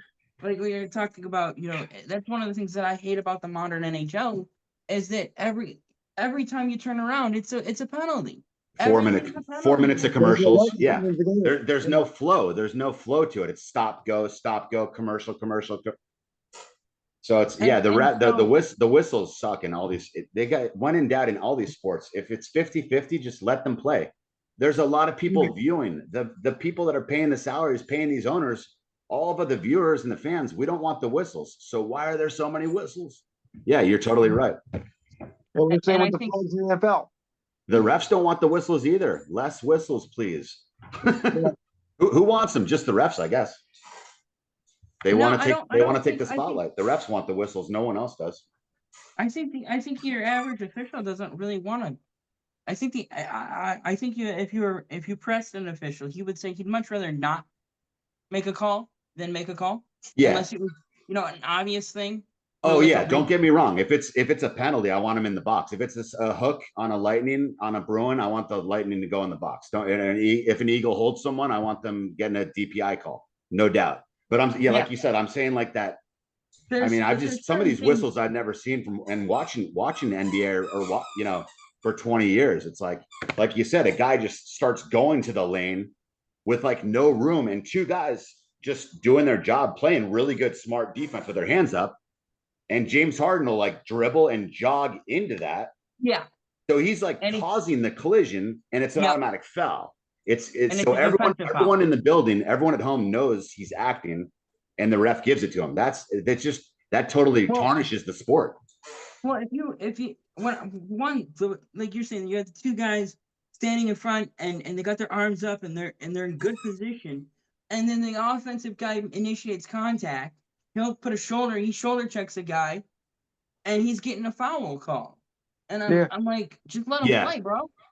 It's just, and then Adam, like you said, even worse. I like your example even from 5 minutes ago. It's even more annoying when it's off ball. Because it's literally, think about it, from a camera, from a viewership angle, it's not even something we're watching. So if it's not like, if the guy's not grabbing him by the jersey, like, this is a crappy shirt, I can demonstrate and rip it, I really don't care right now. If he's like this coming off a screen or coming off a pick and roll, and like, then that's got to be a penalty. But now that's got to be a whistle. But now it's like, you'll see guys just touching him on the shoulder that any football, lacrosse, hockey player could do, or soccer player. And for some reason, the NBA is just constantly calling just a little bit of contact. So it's like, we don't need it to be battle royale like it used to be in the 80s, but at least let them be physical a little. Like, so it's just like totally radical. The whistles are out of control in the NBA. That's my biggest problem with the NBA. So the whistles in hockey, the calls in baseball, and then of course the flags in football. I mean, it was all out of control, really. But it's like just those little things where it's like, oh, that's nothing, but you just know the ref's going to call it. It's just so annoying. I definitely agree with what you're saying about the, like if you're trying to run a pick and roll and the defender grabs your jersey and holds on, won't let you, that's a foul. This isn't a foul though. There's a gray area, like, I don't know. You see it all the time in soccer. You see it in soccer. It's very common in lacrosse. When there's 2 or 3 guys, you see it in hockey, tugging the jersey. As long as it's not like this. If it's like this, because you're just being able to skate or run with him. He's your guide. If you hold his jersey, you have a piece of him. You're just tracking him as a defender. Wherever he goes, you're literally part of him. So it is kind of cheating. But like you said, this should be no-go, but like a little, just seeing where he is. It's just reminding your body where he is. That's why he's touching. I see if you can't touch him at all, you're just like at such a disadvantage. You're at such a disadvantage as a defender because they can go anywhere. So you got to kind of touch him to be a good defender. And the NBA the NBA refs don't allow it. So it's like the league doesn't want them. It wants off, but it's confusing because it's confusing now because I think it would draw more viewers if they swallowed the whistles, and they're still not doing it. So I guess they're just not going to change it. Well, I think that the thing is that 25 years ago, everybody complained about defensive basketball. It was too aggressive. There were too many, the games weren't exciting. People wanted scoring. People wanted more calls. People demanded more calls. And I think we can talk about NASCAR a little bit because I think I can. Oh heck yeah, man, go for it. This point too with NASCAR. So 25 years ago, everybody complained that short track racing was boring. It was one group. You couldn't get out. You couldn't get out and pass, and everybody rode around the bottom, and you hope for a caution so you could come in and work on your car. So NASCAR made some changes to the cars, made some changes to the tracks, got, changes, had Goodyear make new tires, and all of a sudden, all the short tracks, you had 2 groups. And then everybody was like, oh, you can, there's no bumping and beating and banging. You got to run, you can race, you can pass someone. And so if you got a good car, you can go out there and you can lead every lap. And so, and everybody's like, we want the old NASCAR back. We want the old short tracks back. Oh, interesting. So they made changes to the cars, to the tracks, to the tires, and now all the short tracks are one group racetracks. And if you want to pass anybody, you got to beat and bang. You got to beat your way through. You got to get up behind somebody and hit them. And now everybody's complaining about the aggressive driving. They were at Martinsville. That's interesting. And that's still a sport I haven't gotten into. So there's a lot more crashes now, Adam? Are you saying? Yeah, there's a lot more contact. Okay. People complain about 25 years ago, people were complaining that the racing wasn't any good because you couldn't pass anybody. And so NASCAR made changes to try to improve passing on the short tracks. And all of a sudden you had 2 groove racetracks. And you could get underneath someone and you could pass someone. And everybody goes, oh, that's not what we want. We want the one groove racetrack where you got to beat and bang. We want short track racing, the way short track racing is supposed to be. And then this past weekend, you had people beating and banging and gouging eyes out, going for a win. And now all of a sudden everybody's going, Whatever happened to respect? Why nobody raises That's out this the window. respect anymore? They got what they asked for, I guess. I like the Yeah, analogy. Yeah. You So- demanded that we go back to the one groove racetrack. You demanded that we want beating and banging and we want tempers. We want people pissed off after the race. We want fights. That was what you wanted. Yeah. Now that you got it, you don't want it anymore. So make Yeah, up your what's wrong with bleeding you, mind. wackos? Grass, you know, it's greener. My ears are bleeding from your. The only thing that NASCAR fans are consistent with is bitching. All you all do is bitch and bitch and bitch and bitch. It's never good enough. They improved the racing. You demanded more short tracks and road courses, so they Yeah. gave you more short tracks and road courses. I mean, Well, now the it's racing not fun. sucks there because you Never can't gonna pass be anybody. happy.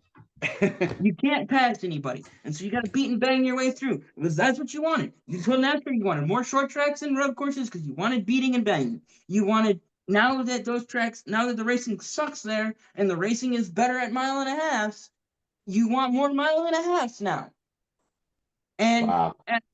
now NASCAR and if NASCAR pivots back to bringing in more mile and a half D-shaped ovals, if they go back to Chicago. Or they go, or they put 2 races at Kansas again, 2 races at Michigan again. You're gonna bitch, but then there's no short tracks. There's no road courses. NASCAR's damned if they do, damned if they don't.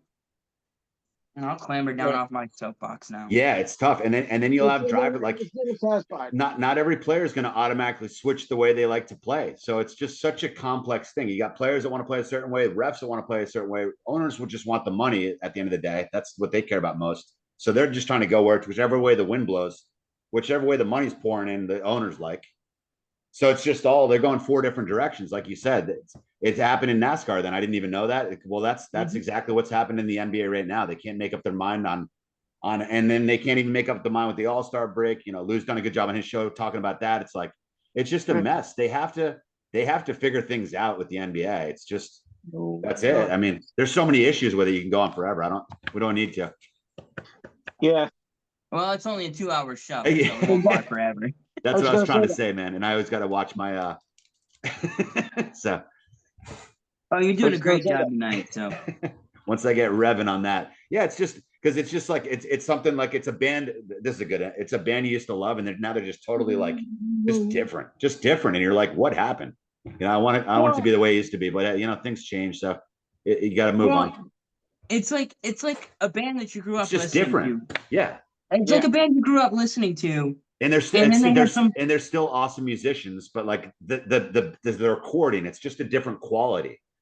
Well, you know what I mean? They're still great musicians, still great players. It's just a different type of brand of basketball, different brand of music. It's a different, it's like you grew up listening to this band and you really liked them when you were a kid. And then you got older and you found, got into your dad's record collection and you found some of his stuff and you liked that. And then 25 years later, you went back to them and now they're different. And they don't sound like the band that they had some lineup changes. Some guys left, a guy died, the band broke up for a while, then they got back together and they're putting out new music and it's not like the old music and you really don't like the new stuff, so you won't go back and you listen to the old stuff, and then you go see them live and they don't play any of the old stuff because the band, because 90% of the band is that put out the old stuff is gone because they hated each other and the guitarist was going to stab the drummer because the drummer was sleeping with the bassist or whatever.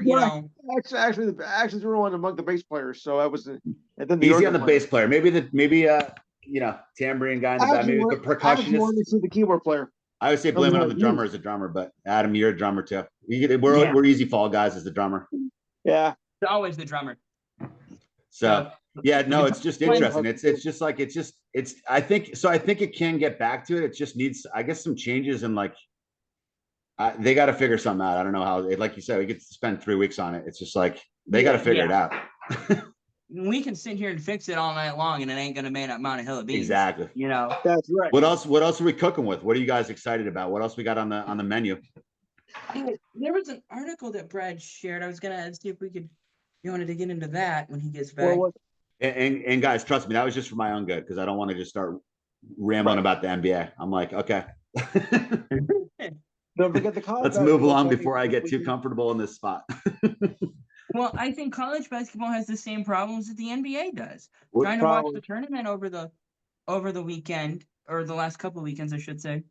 And it's the same nonsense. Well, the NIL too. Yeah. But I gotta be, I mean, I don't know about you guys, more so than like the last 3 or 4. And dude, UConn, my team's they've been knocked out. I probably had more fun enjoying the games this year overall.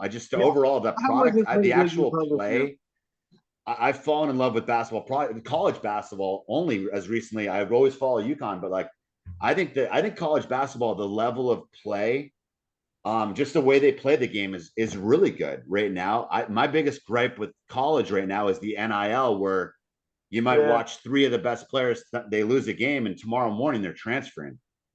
That, you know what I mean? But I think overall, they seem to play in the right way. What do you guys think about overall, like the landscape, like just like turning into a game? Do you think it's a good looking NCAA product right now? I guess that's the way to say it. With the NIL, it's degrading, I think, a bit. All of them getting these lucrative deals. Because of course, not long ago, you were just playing, to play. You weren't getting paid, except like if you got scholarship or not. But you weren't paying these players to play. And now it's constant, and most of them leave like after 1 year. So it's really changed the landscape of the game. I mean, whatever happened to the 3 or 4 year players? It's tough, man. It's like, and it's I really, because with the thing for me is like a movie or what, a music, like I love something different, like something maybe a little louder, a little more colorful. So with social media now, they're doing a great job of advertising. You're learning about the coaches' families or the walk on at Florida. They're doing a good job of building up the storylines. So it's good, like wrestling. It's college basketball right now is very popular, I think, but now I think like I did the NIL, like talk about bad timing. Now that's really gonna now you're turning off fans who still enjoy what they're watching, but now they're mad because the rosters are changing every 2 minutes now. So it's like, dang. That really hurts the flow of the game. Yeah, Brad, Adam, I mean, I don't know. I meant to ask you guys earlier. I've been doing some different stuff today. Like, do you guys overall, when you watch it, do you think NCAA looks like, is it really exciting to you? And then do you guys think like the NIL is just going to be like a terrible thing, or we're going to get used to it? I think you're going to have to get used to the NIL. Yes. Because that's not going away. The genie's out of that bottle. You can't put that genie back in the bottle. I personally love the NIL. I think it's a long time coming. I think it's not fair to expect kids to be bleeding. You want them to go out there and be warriors and bleed for their team and bleed for you, the fans, and then they can't. Like we were talking about the other day. And there's an offensive lineman in Iowa, back in the early 2000s, and he was in that golf tournament, and he hit a hole-in-one. Wow! And he couldn't accept the check because it would have changed. Because it would have been considered getting paid for playing sports, and he would have lost his amateur status, and he would have lost his scholarship at Iowa. And at the end of the day, we harp on it, across media and across, in high schools, you hear, no matter how good of an athlete you are, you hear about getting an education. Your education is the most important thing because you can always fall back on that. You can't blow out your knee. You don't have to worry about injuries or bad luck. If you have your education, you're powerful. You got something in your back pocket until you die.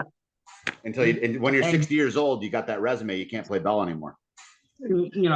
And so we want these kids to go to school and get a good education, but then we expect them to kill themselves on Saturday night for our entertainment. And then we go, well, no, you don't need to be paid for killing yourselves for our entertainment. And the juggernaut that is the NCAA, I'm totally fine with individuals, private businesses, companies wanting to sponsor athletes. So am I. I hate when they're jumping, when there's so many transfers, even with coaches. That's the part I don't like about it. I think I totally agree, Adam. They sacrifice a lot. And heck, some rich, some middle class, and yeah, obviously, yeah, a lot of tough upbringings, broken homes and this, that, and the other. It is what it is. We should mention it at least a little bit. And so, yeah, so there's guys they're going to be the breadwinners when they're 18 years old, and they've been working all their life, and they're the one in the family that is capable of getting a lot of money. Holy, what this is it's a huge deal. It means a lot more to certain families. Like you said, even the Iowa lineman, it's not a race, or it's just all over the country. You're gonna have athletes in different economic upbringings, right? So yeah, no, I'm all for paying them. It's just I hate that it makes it more, people transferring a lot. I think Michigan, it makes it tougher for the coaches too. So it's that's the part I don't like about the NIL. But yeah, I'm of the opposite mindset. I like the transfer portal. I think it allows guys to have opportunities at bigger schools, go from smaller schools to bigger schools. It gives them opportunities past postgraduate, if they want to continue their education. I like that too, actually. Yeah, I do. If they want, an opportunity, there was a couple of kids that transferred to Michigan over after the tournament. It helps with roster turnover. It gives you options when it comes to recruiting. If you don't, the thing that I really like about it is the fact that it gives kids options when, let's say you were recruited to Michigan and you wanted to play for Dusty May. Well, Dusty May jumps ship and goes to, let's say Greg Popovich retires at the end of the year, right? Good point. And so Dusty May gets a call from the Spurs. He takes the Spurs job and he's going to San Antonio. And now this new coach is going to come in, and maybe you don't like him. Maybe you're, he wants to play more zone defense, and you played man all your career, all your life. All you know is how to play man, and maybe you UNC or Duke, maybe Duke basketball plays more man, and you feel more comfortable in that system, or you're bored, you miss all your friends, you miss your family, you want to move closer to home. And you transfer back to home. That's a good point. Yeah. Let's say you grew up in upstate New York, and you get, you grew up in a small town in upstate New York, and you get to Michigan, and you're 10 hours from home. You can't see your mom and dad. You can't see your brothers and sisters, your friends from school. Everybody else went to Syracuse. Everybody else went to a small school, a local school in New York. And now you're 1,200 miles away from home in a brand new city with nobody trying to go to school, trying to play basketball or any sport. It doesn't necessarily have to be basketball. And you're homesick. And you want to go back. To, you're like, you know what? I want to transfer to Syracuse. I want to play ball at Syracuse. They have a great program. It's a good school. My education isn't going to suffer. So, so it gives the kids the freedom and the options. You made great points there. Everyone else has that in the rest of life, right? If I don't like my job and I want to look for a better one, I want to look for a different one. My job can't tell me, no, I can't go look for a different job.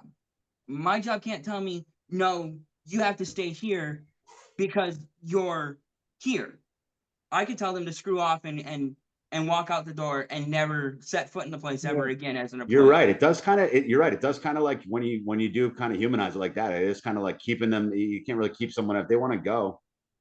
They can go work at another another Amazon, whatever company, or like you said in basketball, if they want to go play for a coach, or if a system fits them better, maybe the team, like you said, maybe the team plays zone and they're used to man, or vice versa. There's so many, or homesick. You made some great points. So, I think I was just maybe it was just I was listening to Hurley, and then there was 2 or 3 coaches that are kind of big that are really against it, but sure enough, they probably just got eliminated, just like Hurley. So it's like now that I'm kind of thinking about it, it is more like it's player friendly. It's for the students, and they are kids still. It's not like they're 38-year-olds. So it's like maybe we should let them kind of just go to play where they want to play. After all, I don't know. Brad or Lou, do you think now, like with those things in mind? I mean, do you still just not like it, Lou, overall, or just do you see like some good qualities about it, the NIL? Well, I want to. Not really. I think it really, It brings bad to the game. You're there to get education. Okay, maybe you get a chance to play in the pros after your career is done, but it's not like what it used to be. I think it kind of tarnishes the game a little bit. Though I still enjoy watching it though, but it's not like it used to be.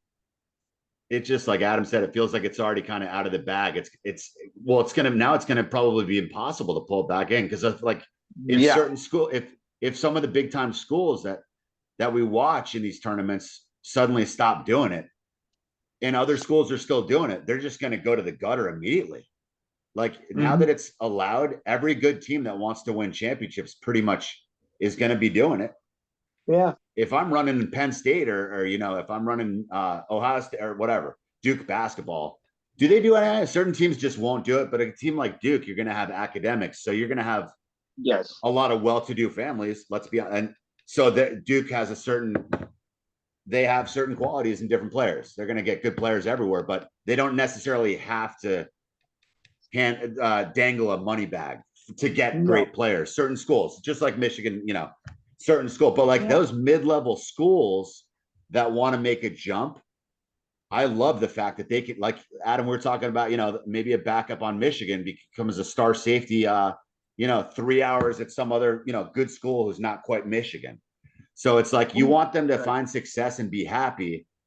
And if they can get paid, overall, I think now I probably am for it. It's just because it's like it's already out of the bag. Now I feel like it.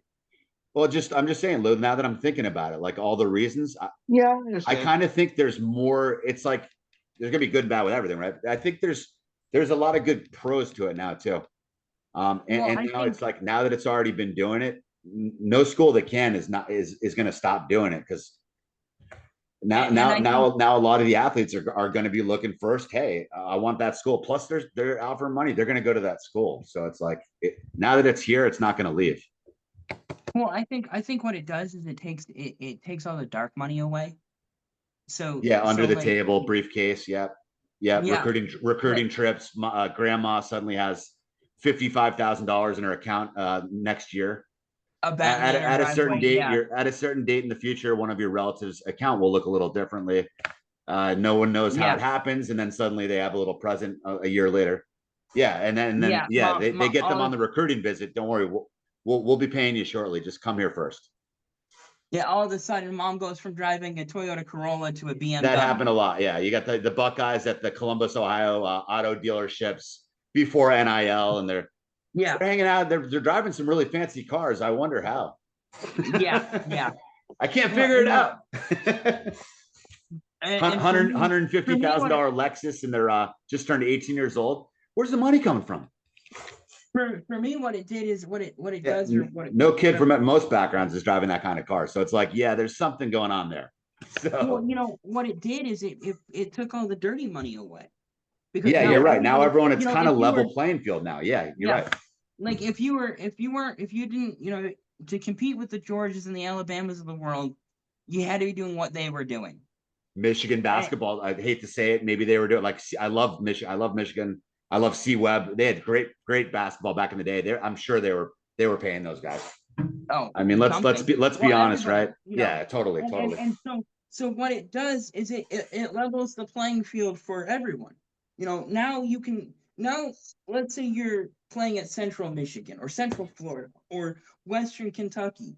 Yeah. And let's say the guy that owns the Toyota dealership in town really loves Central Michigan football. He went to Central Michigan. He's Fire Up Chips. He's been Fire Up Chips ever since he left school. Yeah. He made money in advertising, decided to open a car dealership. And and before he couldn't give the Central Michigan kids a car because it was against NCAA rules. So if he did and he got caught, he'd get in trouble, and Central Michigan would get in trouble, and they're a small school, and so they can't afford to deal with that. So they were never going to be able to come up and compete with Michigan State, Ohio State, Penn State, they were lucky to compete with Central Florida. Now if the guy at Central Michigan wants to go, let's say there's a 3-star recruit who's thinking about, who's got offers from, he's got an offer from Alabama, he's got an offer from Central Florida, he's got an offer from Central Michigan. Central Michigan go, yeah, Uncle Bill's used Toyota dealership and new and used Toyotas. If you come here and you stay in state, he's gonna get you in a brand new car. He's gonna get your mom a car. We've got hookups with a real estate, developer. They're gonna get your mom a house. They're gonna get your dad a house. They're gonna, you get a house. You get a house. Yeah, I know that's the way it is. Yeah, you're right, Adam. Because that's what Reggie Bush got in trouble for, about 15 years ago, or however long ago that was, because he was getting paid under the table. His mom got a house. Now it doesn't matter. At the time he broke the rules, obviously, and if he broke the rules, you broke the rules, and be punished accordingly.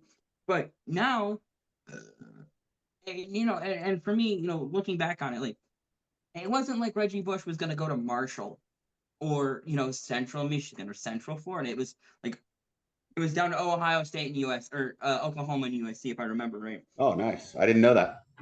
And so USC came in with a house. They bought his mom a house at like $300,000, and so he committed to. If someone offers it, we're all accepting it. So yeah, good for them. Yeah. And so now I'm taking it. Now it doesn't matter. They can just give him $300,000, and then he can give it to his mom, and she can buy a house. And then it just eliminates a lot of the under the table, the dirty stuff, the stuff that everybody complained about. That you couldn't stop. That this was how things were going to be done. Now instead of backroom deals and smoke-filled basements, now everything's on the table. Everybody knows. Hookah lounges. Yeah. Michigan's NIL budget is $1.2 million, and Michigan's 19. So Alabama's like 25, Texas is 25, whatever. Ohio State had a $20 million budget last year. So, now everybody, and like we were talking about, something that I don't think a lot of people know, is that even if you're on scholarship, all that does is pay for your school. Right. It doesn't buy your books. It doesn't buy your food. No. And any incidentals that you might need, you have to figure out a way to pay for on your own. So, like, if you run out of laundry soap, you got to buy laundry soap. Yeah, and if you're right, that's the misconception they have with that. And if you're and Adam, to build on your point, if you're a Florida Gator and you're not, and even if you're on scholarship, like you said, even if something as simple as you want to live your life, if you're from a broken home, or if you're if you get to campus and you don't have money, let's just keep it simple, and you don't have any money, just to even go see a movie, or you meet a girl and you want to go to a diner, you're right, because they're spending, they can't have another part-time job because they're in school during the day, and those practices and those film sessions and the weightlifting. They're putting in, like, I don't know, imagine they're probably putting in 6 or 7, maybe 5 or 6 hours a day during the week just on football, because they got lifting and film room. So they can't work. They need to have money. They deserve to have the money. So you're right, man. I mean, that's a huge commitment, like a time commitment and a big sacrifice to get to that campus. And you throw in the fact too that it's a violent, dangerous sport too. Another reason. I mean, yeah, I mean, they're sacrificing a lot, and it means a lot to their families back home. And most of all, right, guys? I mean, if the talented guy is on your campus, dude, your school is making a ton of money. So give a little bit to that player. That player is scoring the touchdowns, or that player. I mean, I know it's more basketball oriented, but like, you got to reward the people who are making it happen, and it's the players. I mean, Brad, are you a fan of NIL? Do you like parts of it? Or none of it? What do you think, man? I think the NCAA's got themselves into a hole that deep trouble. It works. In some cases it works. In some cases it doesn't work. And like Adam said, it's a genie you can't put back in the bottle, so it's not going to go away. So it's not going to happen that way. And he's right. It does make it easier for players. Like if you're playing football and the new head coach doesn't play the system that you're used to. So you transfer somewhere else to a coach that does play that, and you fit in. And where it helps a lot for me is with USF. So you are a kid who plays in a northern school where it snows and your coach leaves for a bigger program, you like what they have in Florida. Now you come down to warmer weather in Florida. Now you play here.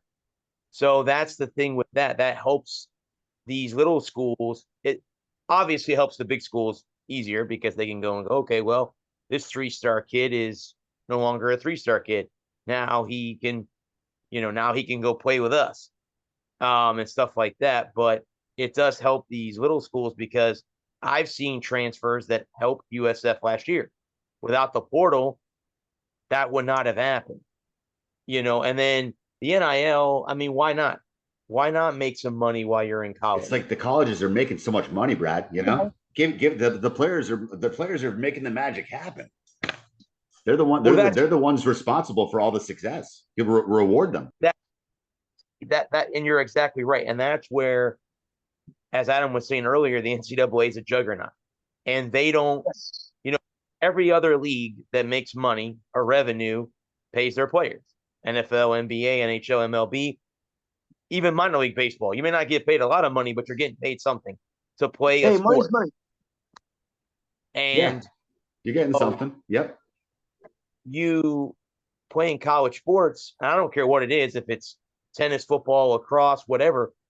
If you can make some money getting a small cut from a local dealership, or someone in the medical field that can get you a hospital sponsorship or whatever, number one, that gives money in your pocket. Number two, it puts that company out in the, like, oh, look, that company's paying that kid money. Hey, maybe we should give that more money. Maybe more funding will go to that company now because, hey, they're out there helping kids. So yeah. So I mean, so with that in mind, Brad, and I'm definitely not a numbers or a math or like an economy guy, but you just hit the right note there because it's you said it so simple. It was good, and then it was easy for even me to understand. It's putting money back out in the economy because if if an Arizona point guard gets a sponsorship with Powerade, it's helping Powerade people. So it's generating interest and it's putting money back into the American economy. So it's like, I think into any economy, any country who does this, if the athlete is helping the economy and helping people fill the stadiums and get an education, there's so many good things the athletes can bring to a school. It's like Adam said, man, regardless of the background, I think they all deserve to get paid. They're the ones, along obviously with the coaching staff, but like the players are making those plays happen out there, and they're risking their physical health. We don't hear a lot, but those backups sometimes we won't hear about it. But I'm sure at USF you might have seen a few guys that maybe got injured. You checked out a practice, and that guy, he's no longer with us. He had a spine injury and he quit, but he's still at school. Like there's a lot of stories. So while they can play, they should be getting paid. Been saying that for years. Let's look at it like this. Our quarterback last year, our starting quarterback, got hurt in like the first or second conference game and was out for the rest of the season. Yeah. And that can, like you just saw, Brad, that can happen in practice. They don't know when their career, when their ability to make so much money is going to suddenly stop. So it's like, give it to them while they can, and they're working hard for it. So it's like, it's just, seems like there's so many good positives, but then the negatives are bad too. And it's like you guys, like you said, it's like the cat's already out of the bag. Meow. You guys want to? Sorry about that. Go ahead. I'll let you finish up, bud. Yeah. Well, I think the thing about it is the fact that, now if you're a good kid, because you had so many kids before that didn't care that they were breaking the rules. But then you had that group of kids that were like, it's against the rules. I'm not going to do it. I'm going to do it the right way, quote unquote. And now that it's legal and everybody can do it, now you don't have to feel guilty about it. Now you can just do it. And I think that, to me, that's what makes it better, is that you don't have dirty programs, the Alabamas, the Georgias, of the world, taking advantage of the fact that you have programs that are clean versus programs that are dirty. And so you have now everybody is on the same playing field, and you can see that over the last 2-3 years with the fact that it's not all SEC dominated. That Michigan won a title. That who won the title last year? Ohio State. Michigan, Ohio State have won. The Big Ten's won back-to-back titles. I think that was where the biggest thing was that with the SEC being the biggest moneymaker in college football, they had those and being willing to bend the rules, and the NCAA was willing to look the other way. Now that everybody can do it, I think it makes it fair or fairer, if you'll indulge me a word. Yeah. And now you created true real you've gone back to parity where everybody knows exactly what they're getting. The big schools are going to have a lot of money, the middle schools are going to have a middle amount of money, and the small schools are going to have a small amount of money. But if you build a program from the bottom up, you can go from being a Central Michigan to Central Michigan. You know what I mean? Yes. And I'll shut up there so we can. Plus, guys, real quick, I don't know the answer right now. So it's almost like a salary cap. You can't, now that everyone can spend, it's not like Kentucky can spend more than Western Kentucky. Everyone can do it equally. Like there's a limit they can each offer, right? No. Or is it different with school size? How much money you can generate. Okay. So Western Kentucky, if Western that sounds fair. So that sounds fair. If Western Kentucky was able to generate $25 million in NIL money, they could pay their athletes up, that 20, across their different sports. They could pay, that they could disperse that $25 million out to their athletes. Everybody, there is no ceiling. Everybody can generate as much NIL money as they can. And so if some .com billionaire went to Western Kentucky and he loves Western Kentucky football and he wants to see the Hilltoppers top the hill, the ideal booster, the ideal alum. Yeah, they're out there. They're ready to spend money too. He could donate $100 million to Western Kentucky's NIL program, and then they could just go out and snap up all the top prospects. So that's the way I understand it. That's a good point too, man. Imagine that if you have money to burn and you're like into football, you'd just be like, screw it. One day you're gonna be like, honey, I'm actually donating $100 million. We're gonna build a new facility. Like, imagine that. It's like, so yeah, those boosters they're so important. Those boosters, man, they can turn around a program real quick. A couple of those.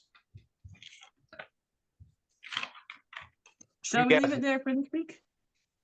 Yeah, I was gonna say next week, guys, we got Jeff on to talk about the draft. So be prepared to be cool. 2-hour draft coverage next week. So yeah. Lou, before we go, bud, you want to go ahead and talk about your show? Okay, yeah, we got a big one this week on the Enhanced Sports Show, which is Saturday from 4 to 6 p.m. Eastern Time.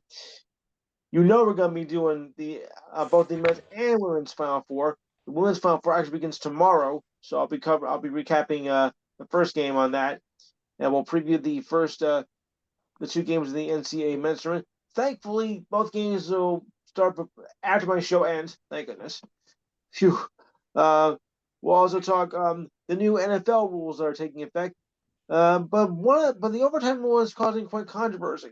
Gee, I wonder why. Mm-hmm. Hint, hint. Also some MLB. NBA is coming as it comes down then. Obi watch continues because this might be the weekend that Obi breaks the record. If he doesn't break it up, well, he's got 3 goals to break it. He could do it with a hat trick tomorrow. Maybe he might get one or 2. So it's gonna be a big weekend for hockey fans if you're into this. Also, regular season MLB, and maybe cover some NIT as well, just for the heck of it. And UFC and WWE. In fact, the NIT championship game is right now. Also, your thoughts and comments this week in sports history, the feel-good story of the week, the ridiculous sign of the week, and of course that time where we do the monthly calendar and standings for the month of May. So remember, it's Saturday 4 to 6 p.m. Number is 512-543-4662. You can also check us out on YouTube. Go to YouTube and type in theenhancedsportsshow.com. Make sure you do both things, because if you don't get SWAT. And don't forget to like and share the Facebook page as well. Okay, that's a wrap for me. All right. Well, I will see you guys next week on Thursday. I've got my first Threshers game on Tuesday. I have a Lightning game on Wednesday, so I got a full think of sports next week. So yeah, I got a bunch of stuff going on. Anyway, guys, I want to thank the men and women of our armed services for doing what you do. Our first responders, thank you for doing what we do. We wouldn't be able to do that if it wasn't for you. This has been the Walker Report. We are part of NGSC Sports, guys. Remember the website. It's ngscsports.com for all your current sports content. I am the sports sir, Bradley Walker. Until next Thursday, everyone have a safe week. Peace. Good night, folks. Good show, guys.